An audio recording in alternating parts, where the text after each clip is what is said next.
Italy in the late 15th century was not a country. It was a battleground.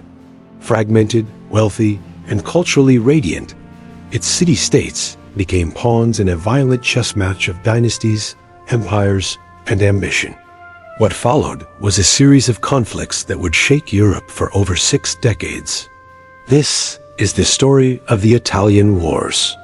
To understand the Italian Wars, we have to rewind to the late 15th century. Italy was a mosaic, economically vibrant, but politically fractured. The 5 major powers, Milan, Venice, Florence, Naples, and the Papal States, each jealously guarded their autonomy. But this balance of power was fragile. Despite the Renaissance blooming within their walls, these states were plagued by internal strife, dynastic rivalries, and mercenary warfare. This made the peninsula ripe for external intervention, especially from France and Spain, 2 rising monarchies with their eyes on Italy's immense wealth. Spain would eventually triumph in Naples after the Battle of Garigliano in 1503, establishing a viceroyalty that lasted 2 centuries. Italy's own military institutions were breaking down, but his triumph sparked an anti-French coalition, the League of Venice, including Milan, Venice, Spain, and the Holy Roman Empire. Unlike spiritual-minded pontiffs of earlier centuries, Julius was determined to reclaim and expand papal territory by force. This marked a new phase of the wars, one where the papacy, far from being a peacekeeper, was an active and often militaristic participant. He formed the League of Cambrai in 1508, ironically, with France and Spain against Venice, whose expansion in northern Italy threatened the Papal States. Italy turned from host to battlefield overnight. The spark came in 1494.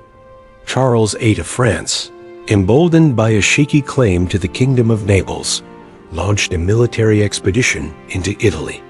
Francis I of France, the Renaissance king and patron of Leonardo da Vinci, fought multiple campaigns to reclaim Milan, most notably at the Battle of Pavia in 1525, where he was captured by imperial forces.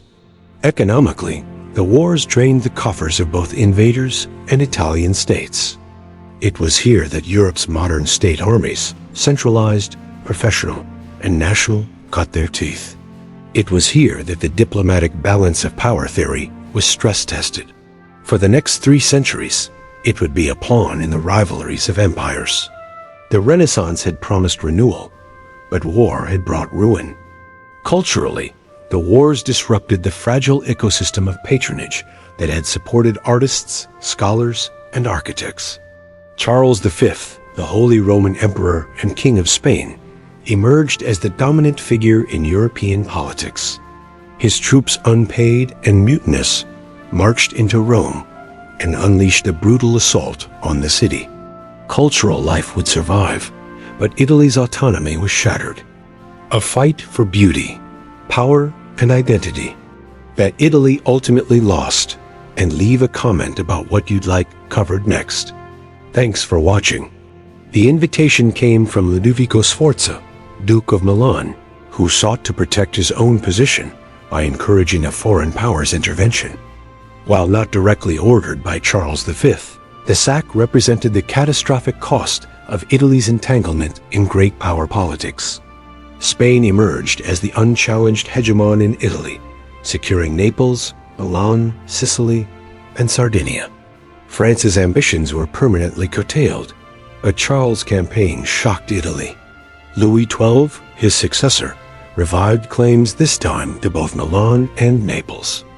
Between 1499 and 1504, France fought bitterly with Spain's Ferdinand of Aragon, who also had claims to Naples through dynastic marriage. His army swept through the peninsula with terrifying speed, using new artillery and well-trained mercenaries.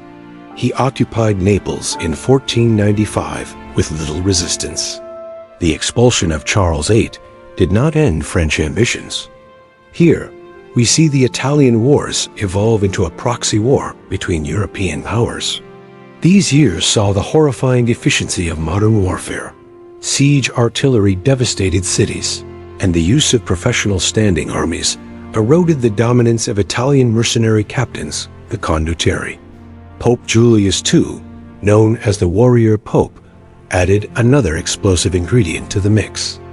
But when France became too powerful, Julius flipped alliances again, forming the Holy League in 1511. The high point, or perhaps the lowest, of the Italian wars came in 1527 with the infamous sack of Rome. It was a symbolic death knell for Renaissance Rome. Thousands killed, churches desecrated, and the Pope held hostage. This event, more than any battle, marked the end of the Italian Renaissance as a political force. The wars didn't end there. For another 2 decades, France and Spain waged brutal campaigns across Lombardy and the Alps. Despite brief truces, hostilities continued until 1559 with the Treaty of Cateau-Cambresis. So what did the Italian wars leave behind? In a word, devastation. But militarily and politically, the Italian wars were a proving ground. Italy lost not just its autonomy, but its political future. The Italian wars were not a mere series of battles.